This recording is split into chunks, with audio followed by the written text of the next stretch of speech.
ډاکټر صاحب بعضې خلک وایي چې زموږ کور کې ډېره ښه ورورولي ده او هغوی وایي چې موږ خپل منځ کې حساب کتاب نه کوو. نو دا خبره ښه ده او که بده؟ زما خوږه بچې، زما په خیال په روغ نیت سره په خپل منځ کې حساب کتاب کول دا ورورولي ښه کوي.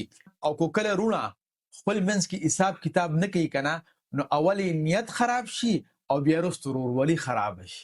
او بیا داسې وخت راشي چې دغه خواږه رونه یو بل نه په جګړه بیل شي او کور کې دیوالونه داسې وبخي چې د کور نه سموسه جوړه شي، کله کله د جنازې کټم نشي ورتلی.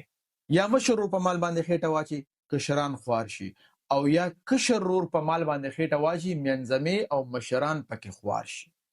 او بیا خپل بچو ته نصیحت کوي، وی مخ مې وته په کفن کې مخ آیې، په مرګ باندې د یو بل لیدلو ته بیا تیار نه وي. او بیا ښځه بچیم وته سپک ګوري، ویرونو د ټول مال واغست او تشو توقې مونږ ته پرېښودې.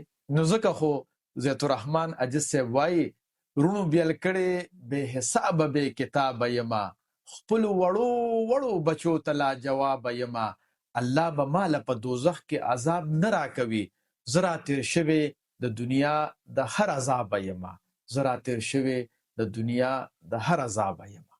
نو ستاسو دا مطلب دی چې موږ خپل منځ کې حساب کتاب ښه نه ساتو نو ورورولي به هم خرابېږي.